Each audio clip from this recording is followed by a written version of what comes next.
ಕಷ್ಟಾರ್ಜಿತವನ್ನ ತಿಳಿದುಕೊಂಡು ಪ್ರಿಯ ಸಹೋದರ ಸಹೋದರಿಯರೇ, ತಮ್ಮೆಲ್ಲರಿಗೂ ಯೇಸು ಕ್ರಿಸ್ತನ ನಾಮದಲ್ಲಿ ನನ್ನ ಹೃದಯಪೂರ್ವಕವಾಗಿ ವಂದನೆಗಳನ್ನು ಸಲ್ಲಿಸಲಾಗುತ್ತದೆ.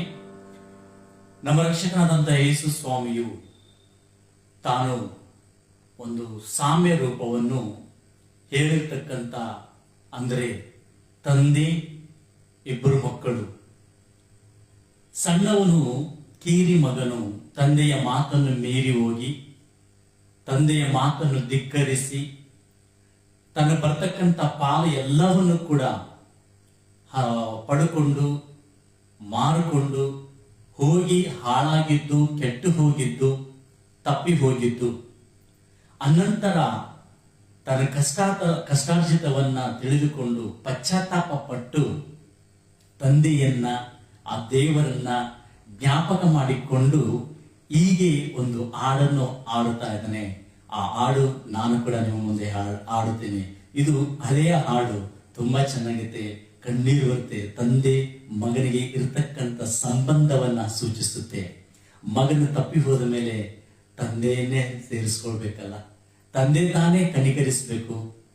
ಮತ್ತ ಆ ಮಗನಿಗೆ ಪಶ್ಚಾತ್ತಾಪದ ನಂತರ ಕೂಡ ಯಾರು ಸೇರಿಸ್ಕೊಳ್ತಾರೆ, ಯಾರು ನೆನಪು ಬರ್ತಾರೆ?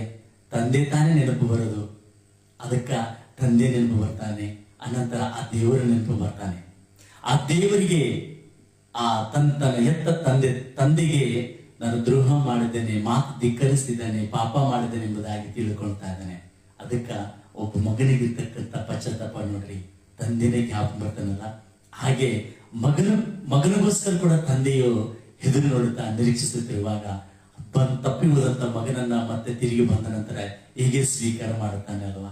ಅದಕ್ಕ ಆ ಪಶ್ಚಾತ್ತಾಪ ಪಟ್ಟಿರ್ತಕ್ಕಂಥ ಸಂದರ್ಭವನ್ನ ಈ ಮಗನು ಆಡತಕ್ಕಂಥ ಒಂದು ಹಾಡನ್ನ ಆಡ್ತೇನೆ. ಈಗ ಕೇಳಿ, ನೀವೆಲ್ಲರೂ ಈ ಒಂದು ಹಾಡಿನ ಮುಖಾಂತರವಾಗಿ ನೀವೆಲ್ಲರೂ ಕೂಡ ನಿಮ್ಮ ತಂದೆ ತಾಯಿಯರಿಗೆ ವಿಧೇಯರಾಗಿರಿ. ಮುಖ್ಯವಾಗಿ ತಂದೆಯ ಮಾತನ್ನು ಯಾವಾಗಲೂ ಕೂಡ ಧಿಕ್ಕರಿಸಿರಿ, ತಂದೆಯ ಮಾತನ್ನೇ ಅನುಸರಿಸಿರಿ. ಯಾಕಂದ್ರೆ ಮನೆಯ ಯಜಮಾನನು ತಂದೆಯು, ಹೌದು ತಾನೇ? ಆ ತಂದೆಯ ಗೌರವನ್ನ, ಆ ತಂದೆಯ ಮಾತನ್ನ, ಆ ತಂದೆಯ ಮನೆತನದ ಗೌರವನ್ನ, ಆ ದೇವರ ಗೌರವನ್ನ ಕಾಪಾಡುವಂತ ಮುದ್ದು ಮಕ್ಕಳೇ ನೀವೆಲ್ಲರೂ, ನಾವೆಲ್ಲರೂ. ಓಕೆ, ಸರಿನಾ? ಆಗೋಣ.